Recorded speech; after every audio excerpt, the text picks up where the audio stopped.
guys, it's Laurie of Laurie's Heirloom Sewing. So it's day 2 of the jacket that we're making from a pajama top pattern. It is the Simplicity 3971, and of course I'm doing this version, not this version. And by version I mean the leading collar and front edge is styled for the traditional female, and this version right here is styled for the traditional male, with the buttons and buttonholes being in their respective places. So even though I'm not putting buttonholes or buttons on this jacket, there still will be a leading front edge, one that you tend to cross over. And for women, that's the right side will just naturally want to cross to the left side, as if there were buttons on the left side. So that's how I'm going to construct my version of this PJ top turning into a jacket. So yesterday we put pockets on. Today we start with the shoulder seams. I have pinned this one here. I've matched up those notches that we cut. Now I'm just going to start sewing. I'm using a straight stitch, of course, on my regular domestic machine. I'm going to be sewing with a 5/8 inch seam allowance. I'm just going to see how we do. Now as I start this, I am going to lock these stitches.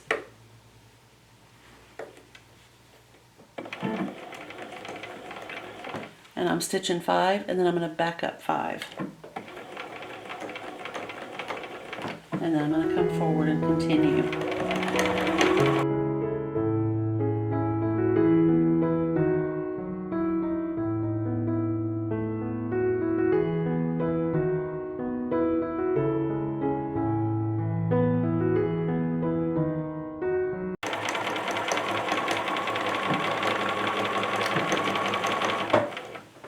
And same thing on the other end, 5, back up 5, and come forward, and then you're done with that.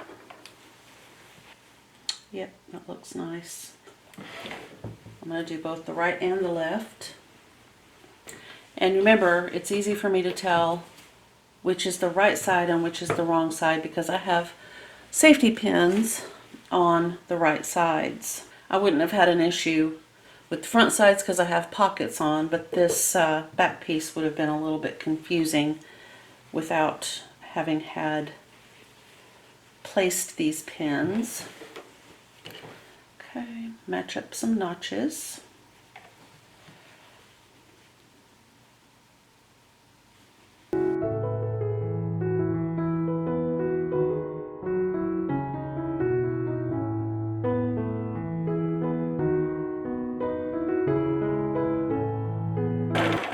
Back up 5. 1, 2, 3, 4, 5. 1, 2, 3, 4, 5. Okay, then we're going to cut these threads, and then before we continue, we're going to finish these seams on the inside. So if you were practicing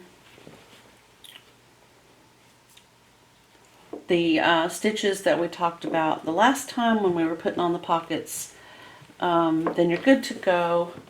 I'm going to go ahead and take the pins out. Oh, look what I did. When I stitched that pocket, I grabbed onto the very teeny tiniest little edge. Oh, there we go. Just honestly by a thread. Thank goodness. Okay. These things, they happen. Alright. Let's see what happened on the other side. Anything similarly ridiculous? No. Okay, but I am going to remove these pins because, you know me, I hate getting poked by pins. Okay. and they were just in at the faux hem. Alright, so what I plan to do now is I'm going to take my ham and I'll go get that.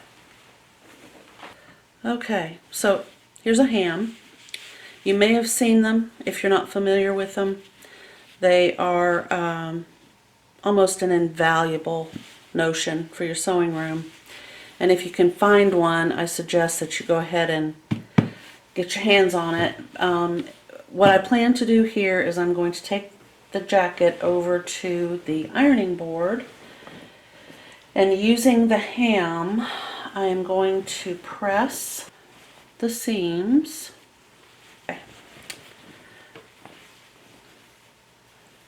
Okay, so my first press on the ham will just be to kind of on this side of the fabric, the outside finished side, just gently kind of get that seam to press open. And then, you know, you'll kind of have to move it to get the back part, like so. Right? Then we're going to take, after I've done that, I'm going to take this piece of fabric right here, which is on this side, the back of the jacket. So the piece of the fabric that was part of the jacket that is now in the seam allowance, I'm going to trim down to about 1/8 of an inch, and I'll press it toward the back of the jacket this way.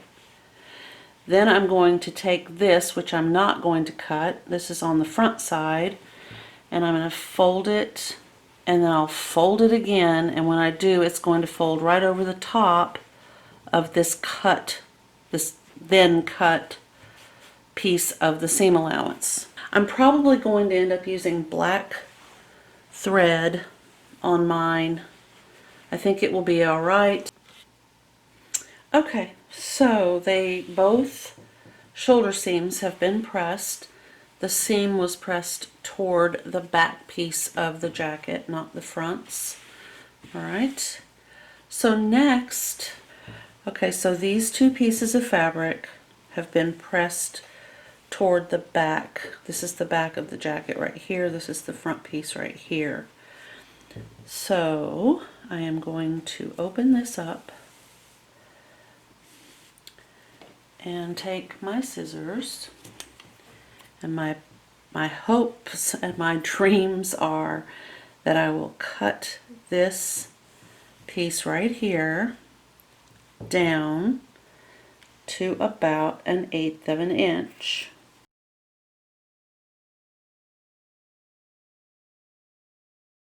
Take your time.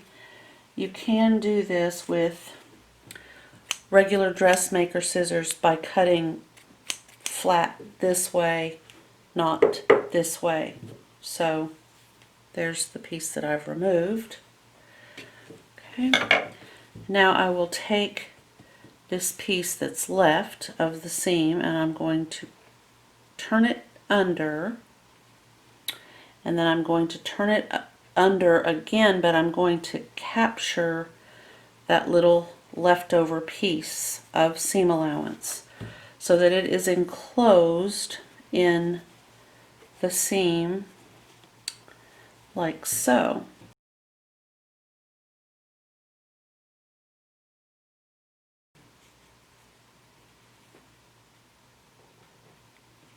So sometimes in sewing, you know, you'll get those comments, don't hit it with too much heat, don't press it under, don't do this, don't do that.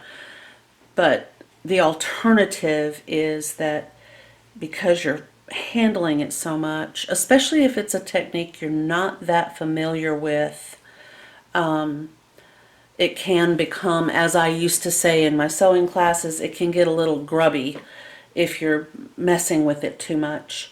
So I suggest on this side, not the reverse side, because these little pin heads, while they are glass and they won't melt, they can leave a little mark along that seam.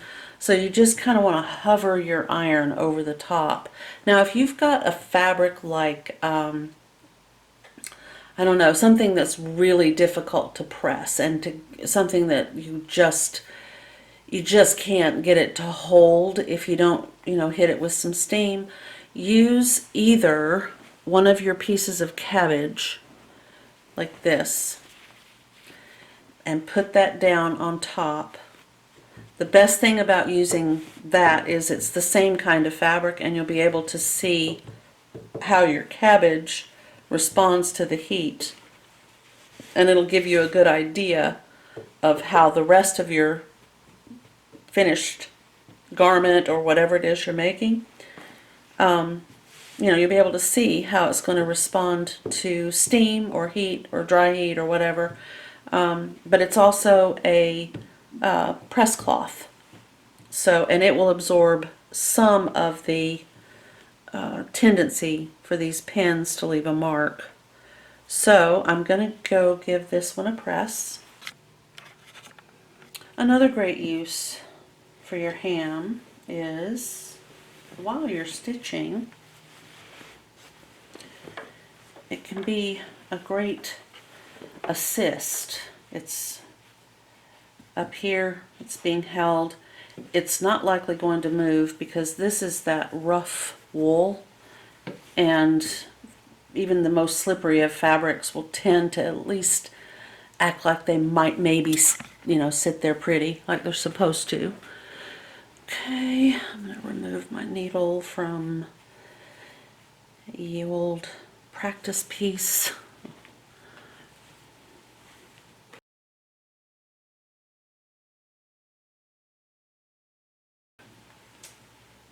Okay.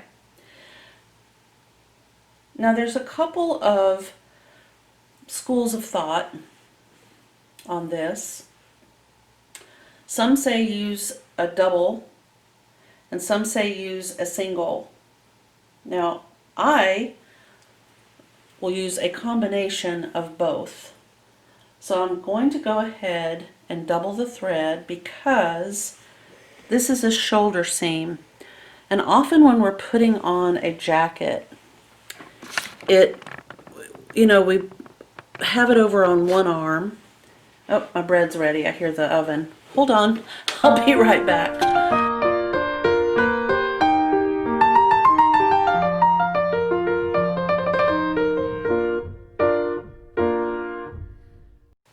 Okay, so I got interrupted by the bread. I know what I was talking about. Okay, so I've gone ahead and threaded my needle. It's just a regular size 8 sharp with a basically an all-purpose dual duty plus coats thread in black. There's a black thread that runs, looks like it's both warp and weft on my fabric, and I can see it in the weave along the raw edges. I'm going to go ahead and use it. I think it's probably my best bet because I'm not going to use, like I said earlier, the thread that I purchased to sew this with. But anyway, so I'm using double thread at the shoulder seam because when we're putting on our jacket, sometimes, you kind of have to maneuver in a weird way to get into it. So there are some seams that I will use a double thread for, and some seams I will use a single thread for. Okay, so to get started here, I'm going to hide this knot by putting it in the fold. I'm just going to put my needle right inside that fold there.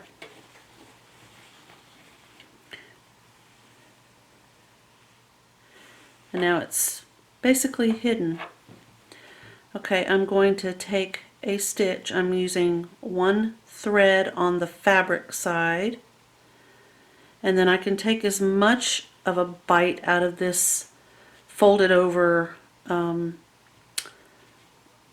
seam allowance piece that I want to. So if I need it for strength, then I can use it for strength. And of course, it has to always knot. Always. If that happens, just let your needle go.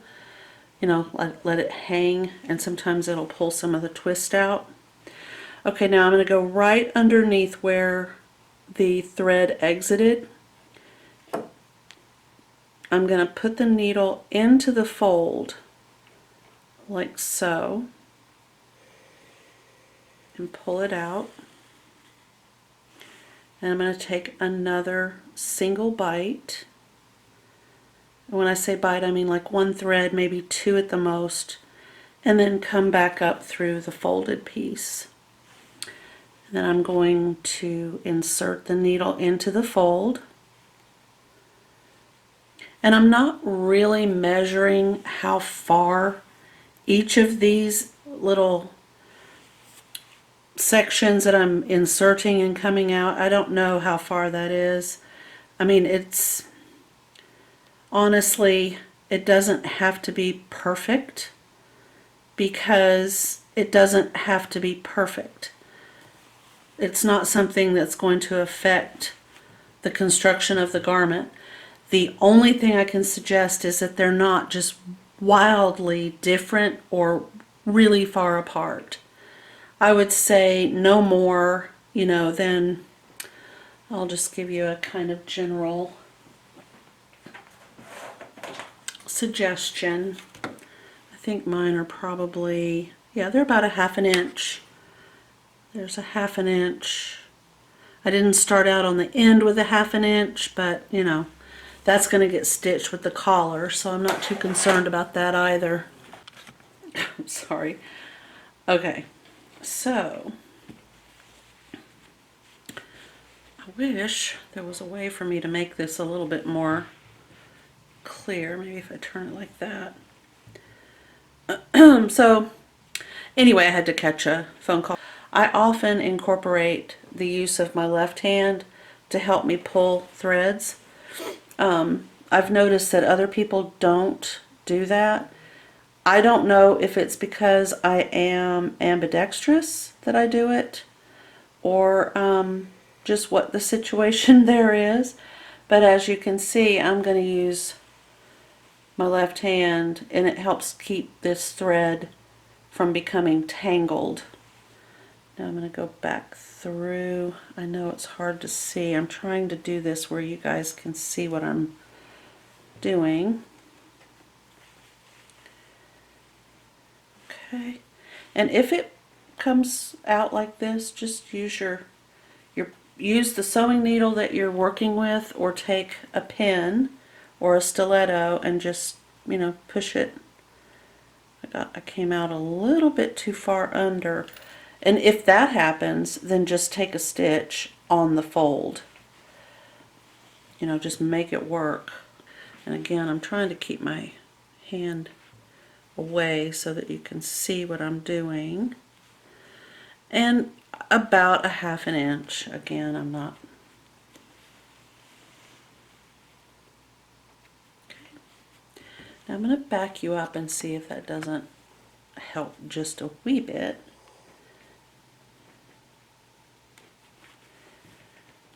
I might have to try to move the camera for a better angle.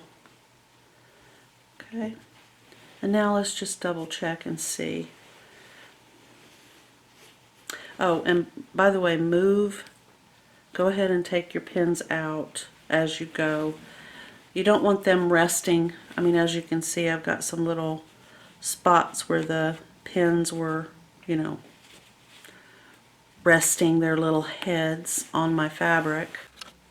Okay, before I finish, there's two things I want to talk about. One is, they're basically for troubleshooting. One is, if this is making it more difficult for you to stitch, if you're more of a hold it in your hands and stitch kind of person like I am, then this isn't necessary, but it does help. Especially if you are using thread that matches the piece of fabric that you're stitching. I'm not, so I'm having some difficulties. It is getting a little bit harder for me to hide some of the stitches. So my plan is, I'm holding it in my hands now. I mean, I might be able to show you. I don't know if that's going to work or not. But I wanted to also talk about if your stitches are not holding the folded edge under, take that stitch where you're burying your needle right up on top of the folded edge, not along the actual fold, but just slightly up on top, like that. And I'm having a hard time seeing if you can see what I'm doing. Okay, and then I'm going to pull this pin out. I'm using my hand to kind of help me get that one little thread that I want to get. And then because it's not on top of this, I can turn it over and see, I can see my needle, so I know that's going to show. So I'm going to try to do another even smaller stitch, and the decision has been made that I'm going to, once I finish with this one, I'm going to go ahead, bite the bullet, and use my maroon thread, because I'm putting too much time and energy into the jacket. I'm not gonna have it look bad just because I was too,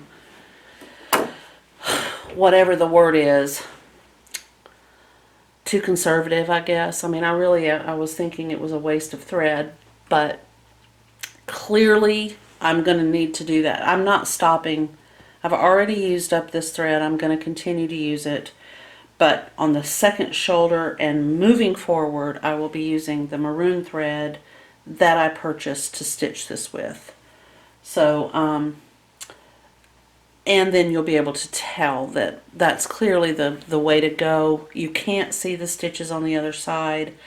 It makes a huge difference, especially when you're learning how to do this. The confidence level will increase if your threads aren't showing and you're doing the job that you had expected. In your head, you know, you're visualizing, oh, it's going to look so good, and then you flip this over and you can see all these stitches.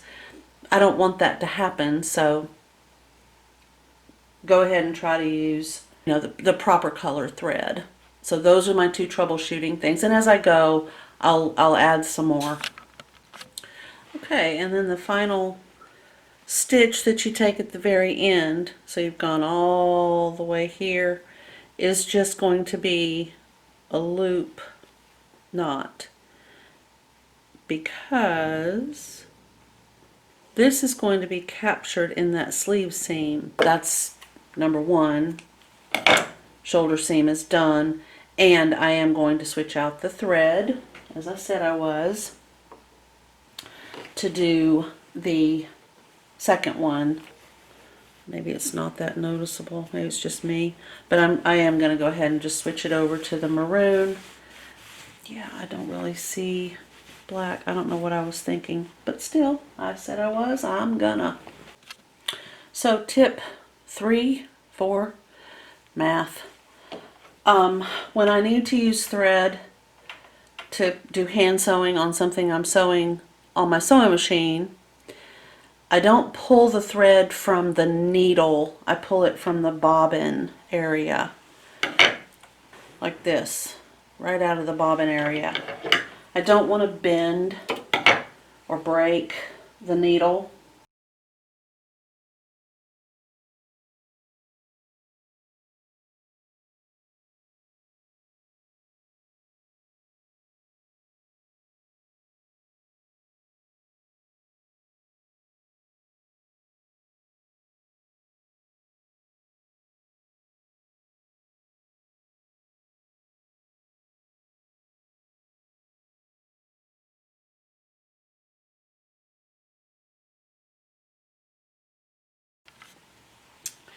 Okay, so I wanted to show you, I know I've said 3 times I was going to have this done, but I wanted to show you, in case you're not familiar with what to do.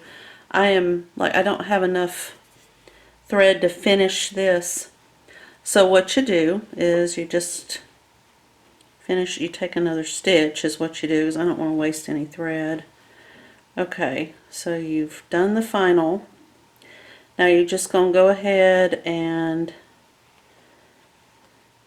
tie off like you were through. So I'm going to put my needle through the loop of thread. I don't know if any of this is visible to you guys. And just tie off like I would normally. Okay, and then just cut that off and re-up your thread. And then you're going to hide the knot up underneath here. Just go up underneath and then start stitching again until you get to the end, and then you're finished. So that's how I will finish this. And then we're going to move on to the next step. So, collar. First step of the collar, we need to do that fusible interfacing. I hope I have enough. I did order some, and if I don't have enough, I probably have enough to piece a little here and piece a little there so that we can at least get the collar sections done and move on a little bit. So, anywho, I will see you back here in a little bit.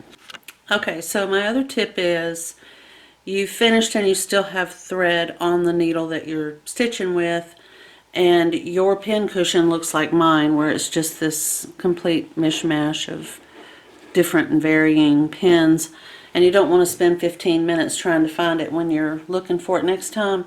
I usually just stick the one I'm using right above the handle, or I have if I'm using a different kind of pin cushion, I will put some sort of identifying mark. For example, most of us have buttons. Most of us have a button jar.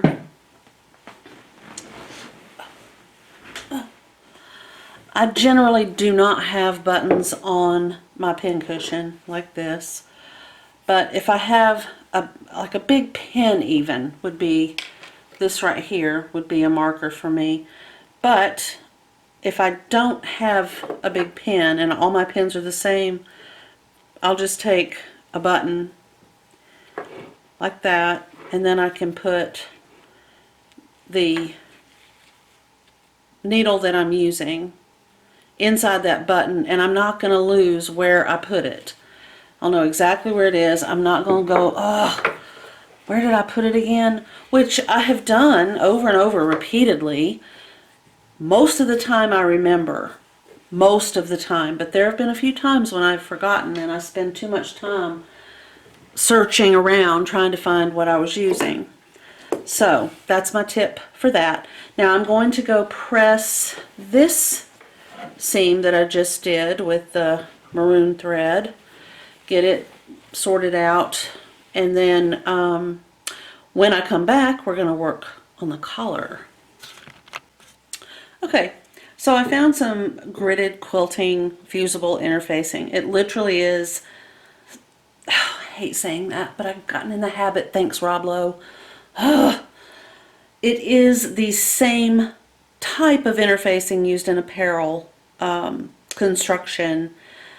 It just has a grid, and for the most part I won't use it in clothing construction because this is pretty visible. However, you know, it can show through. These two fabrics are quite thick, and there's no way that these grid lines are going to show through on my two fabrics.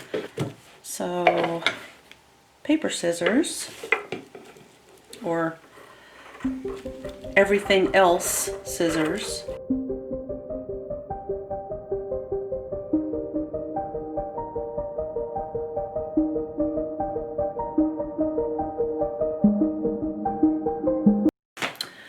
Alright, so pin fusible interfacing to the wrong side of the collar section. Okay, for me, it could be either of these. Fuse the interface, cut diagonally across the corners that will be enclosed with seams. So they want us to cut diagonally across these corners down here. This is the curved part of the collar that would go across the back of your shoulders, and this is the part that would be closest to your neck. So cut diagonally across the corners that will be enclosed with seams. I'm gonna wait. I'm not gonna do that step until I've actually done the seams, because for some reason that seems counter to what I would prefer to do. So if I keep reading and something kind of pops out and makes sense, maybe. All right, fuse the interfacing in place using the manufacturer's directions. Machine stitch 5/8 of an inch from the notched edge of the collar. And this is the notched edge of the collar. Clip the notched edge of the collar to the stitching at these dots right here. Press under 5/8 of an inch on the raw edge between the clips. Okay, so what I want to do is get piece number 6.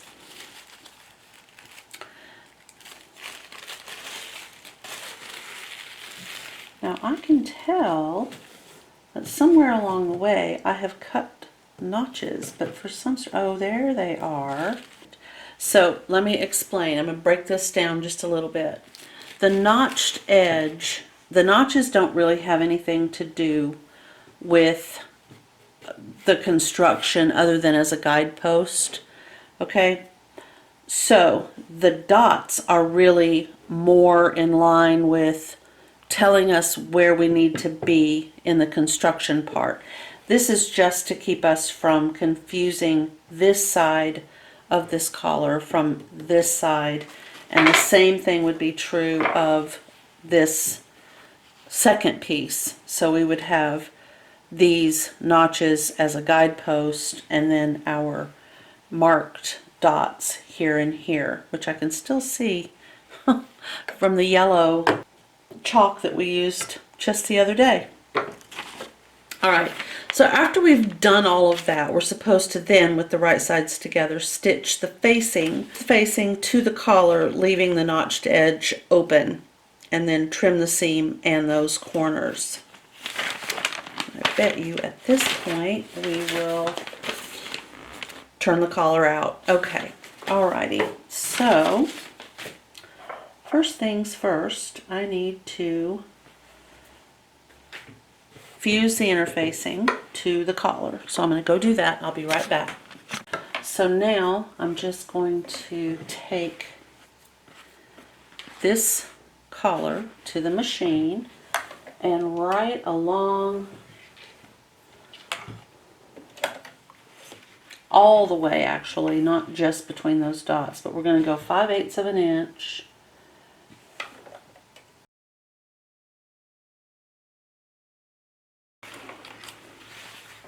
Alrighty, so now we have these marks and we're going to go toward the interfacing, pressing this under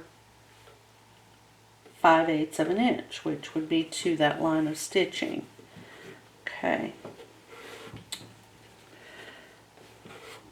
Alright, just like that. Then we're going to press this down and then we're going to trim it, this piece right here, to 1/4 of an inch.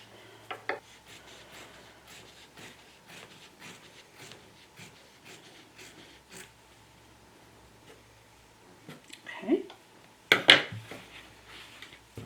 So good.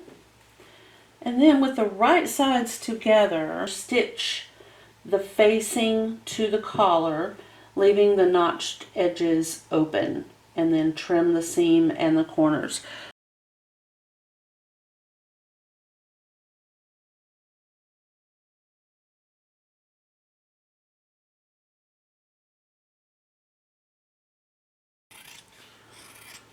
Like that. And then we're going to flip this collar right sides out. Alright, so that's been pressed. Now we turn the page, but really we're not turning the page. We're done with those. We're moving on to the 3 of 4. So the next thing we need to do is turn the collar and press, which I've done. So I've turned it, I've pressed it, and here it is. Okay. Next, we are going to clip the neck edge of the garment to the stay stitching. So remember we did that stitching that was a ½ inch away from the raw edge. We have a very special visitor right now. This is my dog Bama, who has decided that he needs to stay in here with me.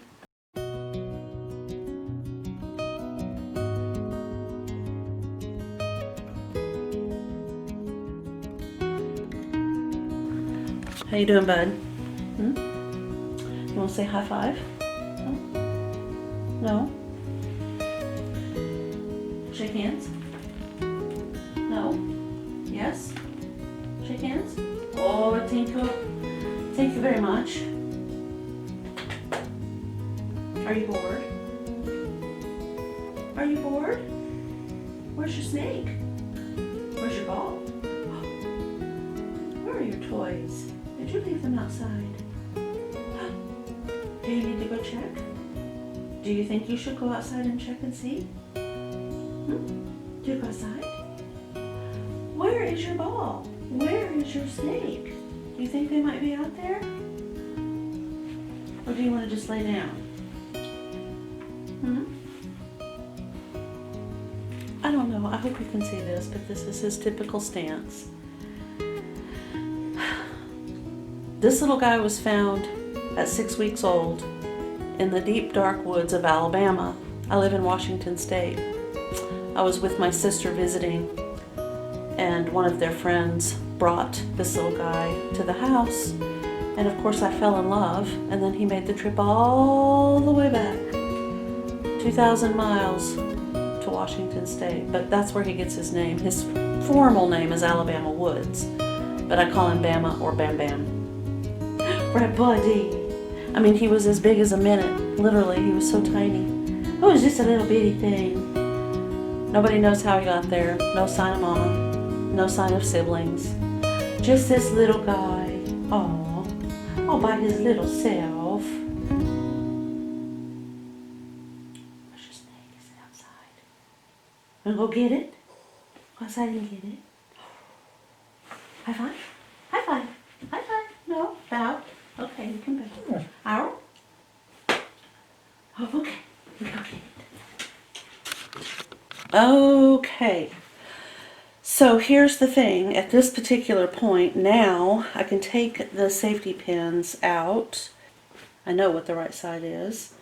And while it's a good idea to have them, you know, as a marker, it's also not really a good idea to leave them in because they can get snagged on something and pull, or left in, and then you've got a seam and a sleeve and somehow there's a pin in there and you can't get it out.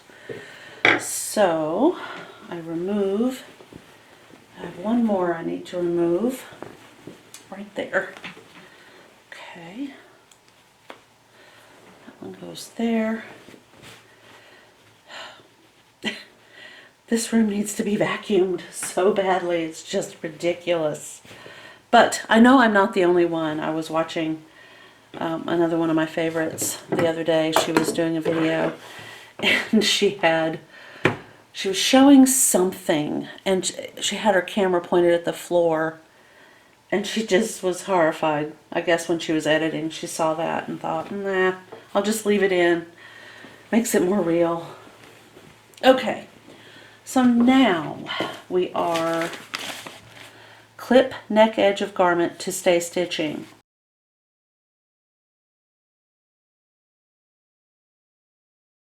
To the neck edge, matching the two clipped areas.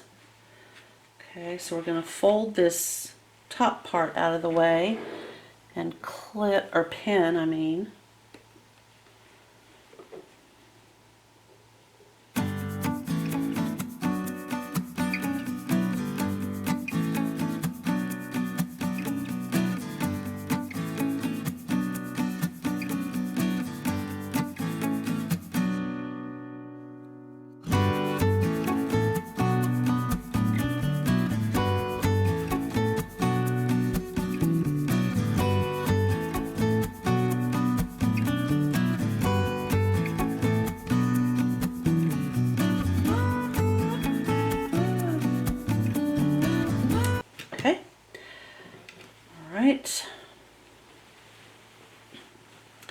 I will say I like the way this looks.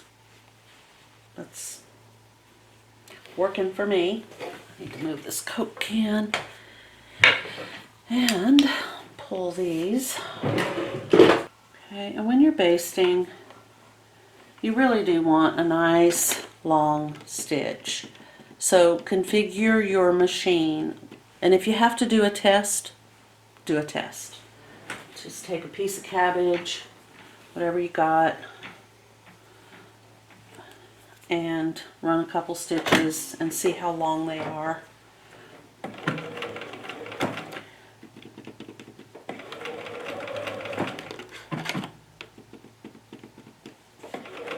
There we go. Okay. So, as you can see, that's a nice long basting stitch, and it'll be easy to remove should I need to do that.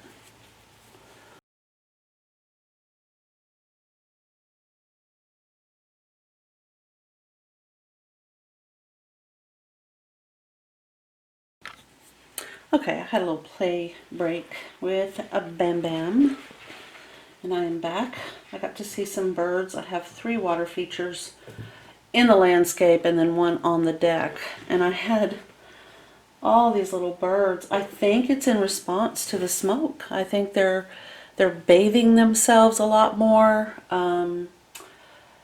They're drinking. You know, I try to keep that water cleaned out every day anyway, in spite of, you know, the forest fire smoke, but I've tried to be a little bit more, you know, do it a little bit more during the day, just to add a little bit fresh, but just try to keep it clean because it's important to them. They get used to having it, and it just needs to be, you know, dealt with all the time, and I don't mind doing it. It's a small thing that I can do to help these poor little creatures.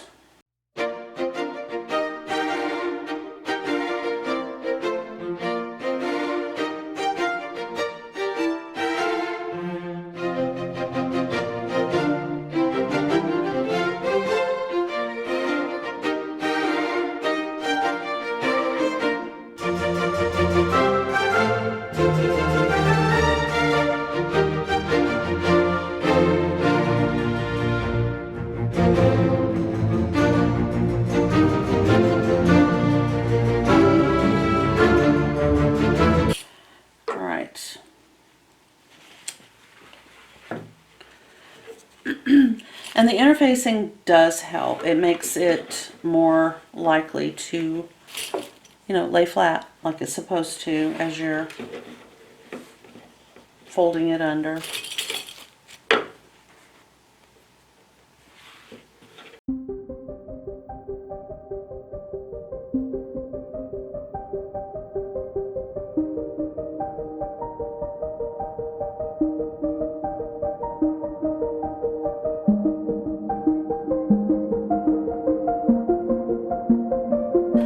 So they're both done to that point, and the next step is to attach. I appreciate the fact that you stopped by and visited. We will start working on this jacket tomorrow. It's really coming along quite quickly because we've already climbed up that long mountain of the hard stuff, and really once we get this collar applied, everything else is just all downhill running. So it'll go together really quickly. Please don't forget to like and subscribe if you want to see more content like this, and I will see you in the next video. Thank you.